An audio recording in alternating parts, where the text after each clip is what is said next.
আসসালামু আলাইকুম ওয়া রাহমাতুল্লাহ। উলামা হযরত, মাশায়েখে এজাম, সম্মানিত দ্বীনী বন্ধুগণ, সাংবাদিক ভাইয়েরা, আপনারা কেমন আছেন সবাই? এই আওয়াজ সম্ভবত পর্দার আড়ালে মা এবং বোনদের কানেও যাচ্ছে। আমার একটু আগে যিনি আপনাদের সামনে গুরুত্বপূর্ণ বক্তব্য রাখলেন, তিনি বয়সে একজন যুবক, কর্মে একজন যোদ্ধা এবং তার স্বভাবে একজন বিপ্লবী। সেই মানুষটার পরে একটা বয়স্ক মানুষ কি বলবে আপনাদেরকে? তবে না, আমি এটা বলতে পারি, বয়সে তার মতো যুবক না হলেও তার চাইতে আমি বড় যুবক, আলহামদুলিল্লাহ। হয়তো আমার কণ্ঠ তার মতো মজবুত হবে না, কিন্তু আমার দিলের ভিতরের যে কণ্ঠ, এটা তার চাইতে দুর্বল হবে না ইনশাআল্লাহ।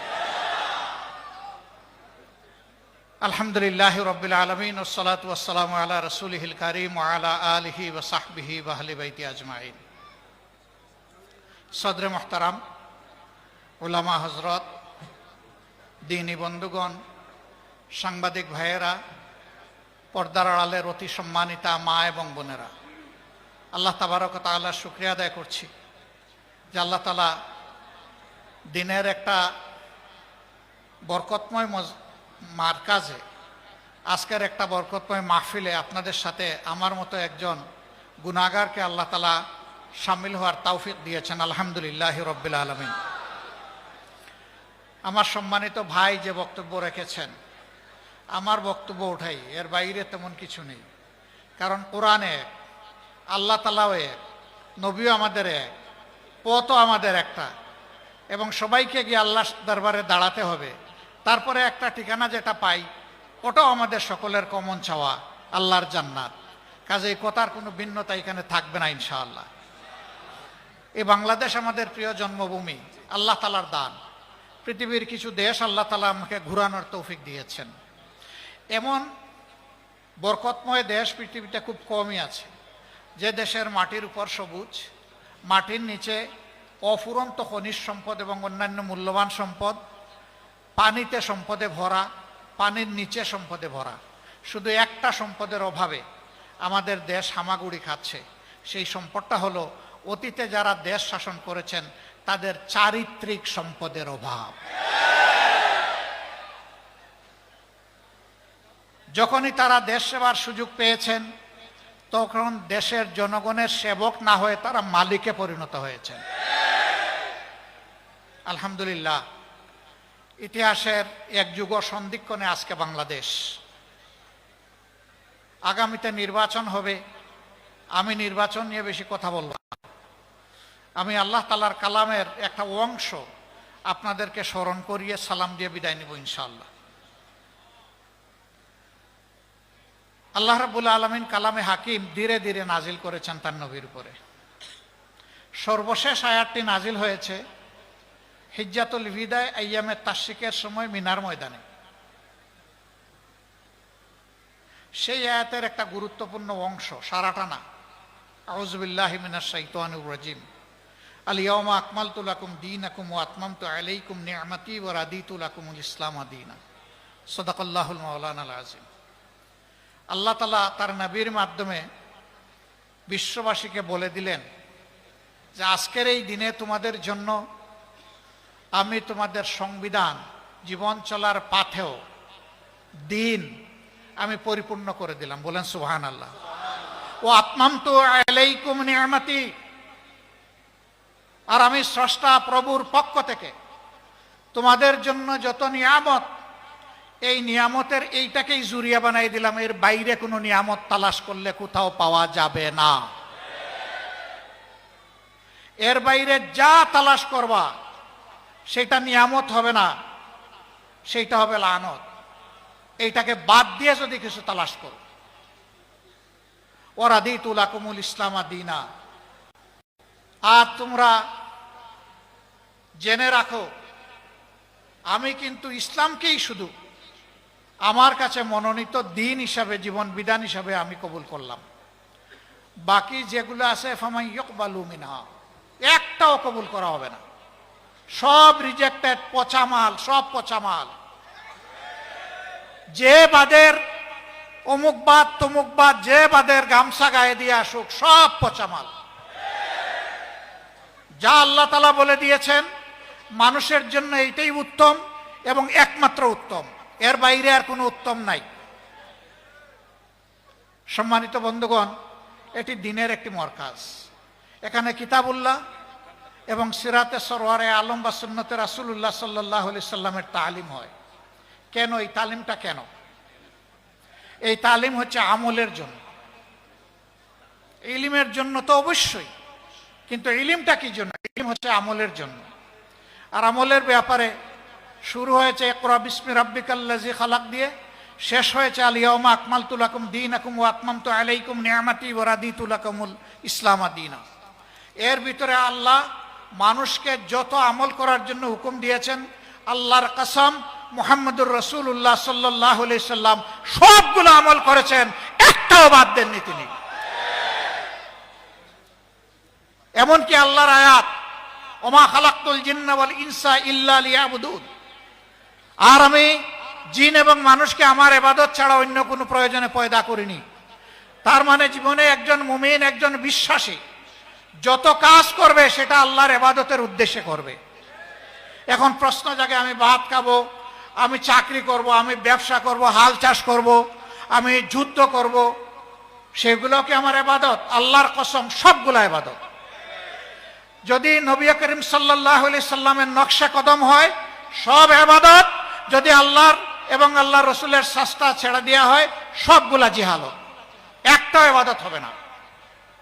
এমনকি আপনি আপনার মায়ের দিকে তাকিয়ে একটু মুস্কি হাসি দিবেন উনাকে খুশি করার জন্য, এটাও ইবাদত। আপনার স্ত্রীর দিকে তাকিয়ে আপনি মুস্কি হাসি দিবেন, আল্লাহর কসম ওইটাও ইবাদত। আপনার মনটা যখন পবিত্র থাকবে, আপনার সন্তানকে আপনি আদর করবেন, এইটাও ইবাদত।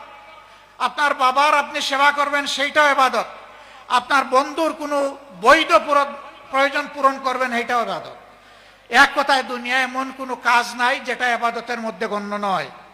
আবার নামাজও ইবাদত হবে না যদি আপনার মন গড়া আপনি নামাজ পড়েন। একটু পরে ইনশাআল্লাহ আল্লাহ তাআলা হায়াত দিলে, সুস্থ থাকলে সালাতুল মাগরিব আমরা আদায় করব। এটার ফরজ কয় রাকাত? বাংলাদেশে 3 রাকাত, আমেরিকায় কয় রাকাত, ইউরোপে কয় রাকাত, মিডল ইস্টে কয় রাকাত? এটা কেউ বদলাতে পারবে? কেউ যদি বলে যুগের ব্যবধানে আমাদের ইমান দুর্বল হয়ে পড়েছে, ঘাটতি পূরণের জন্য আজকে 4 রাকাত পড়ে নেই, তার নামাজ কবুল হবে? আল্লাহ তাআলার বিরুদ্ধে বিদ্রোহের শামিল হবে। আল্লাহ যে সীমারেখা ঠিক করে দিয়েছেন এটা ধরে টান দেওয়ার অধিকার কারণে। সম্মানিত ভাইরা, নামাজে তো শান্তি আছে, মসজিদের ভিতরে তো শান্তি পাই, এই মাহফিলেও আমরা শান্তি আর শান্তি দেখতে পাচ্ছি। কিন্তু নামাজ মাহফিল সম্পন্ন করে যখন রাস্তায় যাই, কর্মক্ষেত্রে যাই, চাকরিতে যাই, ব্যবসায় যাই, পরিবারে যাই, সমাজে যাই, রাষ্ট্রে যাই, দুনিয়ায় যাই, তখন কি এই শান্তিটা পাই? কেন পাই না? আফা তুমিনুনা বিবাদিল কিতাবি ওয়া তাকফুরুনা বিবাদ। তোমরা কি আমার কিতাবের কিছু অংশ মানবা আর কিছু মানবা না? কিছুর উপর ঈমান আনবা আর কিছুতে তাকফির করবা, অস্বীকার করবা। ফামা জাযাউ মান ইয়াফআলু যালিকা মিনকুম, তোমাদের মধ্য থেকে যে এরকম আচরণ আমার কিতাবের সাথে করবে, অর্থাৎ কিছু মানবে আর কিছু মানবে না, মতলবী মানা, সুবিধাবাদী মানা, ইল্লা খিজয়ুন ফিল হায়াতিদ দুনিয়া, তার জন্য আমার পক্ষ থেকে উপহার হচ্ছে আমি চরমভাবে দুনিয়ায় তাকে বেইজ্জত করব। এই ফতোয়া কে দিয়েছেন? এই ফতোয়া বদলানোর শক্তি কারো আছে? নাই। তাইলে আমরা শান্তি যে পাই না, এই ফতোয়ার মধ্যে এটার জবাব আছে। জীবনের দিনগুলা ফেলে এসেছি, বৎসরগুলা ফেলে এসেছি, আর কয়টা দিন আর শ্বাস পাবো কেউ জানি না। মানব সন্তানের হায়াত 2 সেকেন্ডের মতো। একটা শ্বাস তুলে ওই তুলা শ্বাসটা ফেলতে সে বাধ্য, কিন্তু ফেলে দেওয়া শ্বাস তার আর উঠবে, ওটার কোনো হিসাব নেই। আর ওই যে তুলা শ্বাসটার সময় হচ্ছে মাত্র 2 সেকেন্ড। এইটাই রে ভাই আপনার আমার হায়াত। কোন ভরসায় আগামী দিন ভালো কাজ করবো, আজকে যেমন তেমন হয়ে যাক, এই নিয়ত করার কোনো সুযোগ নেই। তাহলে জীবনে এখন যদি চিন্তা করি কি করেছি, আমরা কি সব সময় হকের পক্ষে ছিলাম? আমরা কি কোরআনের পক্ষে ছিলাম? কোরআনের আইন কায়েমের আওয়াজ যখন এসেছে আমরা কি লাব্বাইক বলে সাড়া দিয়েছি? আমরা অনেকে লজ্জিত হয়ে বলবো না, দিতে তো পারি নাই, এখন আমার কি হবে? এখন কি তাহলে আমার ঠিকানা জাহান্নাম হবে? আমাদের আল্লাহ, আমাদের খালিক, আমাদের মালিক, তিনি বড় রাউফুর রাহিম, তিনি বড় প্রেমময়, তিনি বড় দয়ালু। তিনি বলেছেন তোমরা গুনাহ করো, আমার কাছে তওবা করো, আমি তোমাদের গুনাহ মুছে দেব। আসেন আমরা মন ভরে তওবা করি। ফেলে আসা দিনগুলোতে আল্লাহর সাথে যত নাফরমানি করেছি, আল্লাহর কালামের সাথে যত নাফরমানি করেছি, রাসূল মকবুল সাল্লাল্লাহু আলাইহি ওয়াসাল্লাম এবং সাহাবায়ে কেরাম রিদওয়ানুল্লাহি তাআলা আলাইহিম আজমাইনের রেখে যাওয়া আমানতের সাথে আমরা যত উল্টাপাল্টা কাজ করেছি, সবগুলোর জন্য আমরা একসাথে আল্লাহর দরবারে হৃদয় বিগলিত চিত্তে আমরা তওবা করি। আল্লাহ তাআলা হুয়া তাওয়াবুর রাহিম, হুয়া গফুরুর রাহিম, তিনি তওবাও কবুল করেন, মেহেরবানি করেন। সেই আল্লাহ, নবী বলছেন মানুষ যদি ভুল করে আল্লাহর কাছে তওবা না করত, আল্লাহ আরেকটা জাত পয়দা করতেন যারা ভুলও করতো তওবাও করতো। সুবহানাল্লাহ, এত ভালোবাসেন আল্লাহ তওবাকে। অতীত জীবনে হে রাব্বুল আলামিন আমরা অনেক ভুল করে ফেলেছি, আমাদের উপর অর্পিত দায়িত্ব আমরা পালন করি নাই, কিছু বুঝেও পালন করি নাই, কিছু না বুঝেও পালন করি নাই। আজ তোমার দরবারে আমরা বিনা শর্তে সারেন্ডার করলাম। হে আল্লাহ, তুমি আমাদেরকে ক্ষমা করে দাও। আস্তাগফিরুল্লাহ আল্লাযী লা ইলাহা ইল্লা হুয়াল হাইয়ুল কাইয়্যুম ওয়া আতুবু ইলাইহি ওয়া লা হাওলা ওয়া লা কুওয়াতা ইল্লা বিল্লাহিল আলিয়্যিল আযীম। আমরা শপথ নিব, হে আল্লাহ আজকে থেকে নতুন জীবন দাও আমাদের। এই নতুন জীবনের মাধ্যমে আগামীতে তোমাকে আমরা কথা দিচ্ছি, ওয়াদা করছি, অঙ্গীকার করছি, আল্লাহ তোমার সাথে আর নাফরমানি জেনে শুনে করব না। তুমি আমাদের এই তওবাকে কবুল করো, ওয়াদাকে কবুল করো। আগামীতে যে নির্বাচন আসবে, এখানে হক বাতিলের মাঝে ফয়সালা হবে।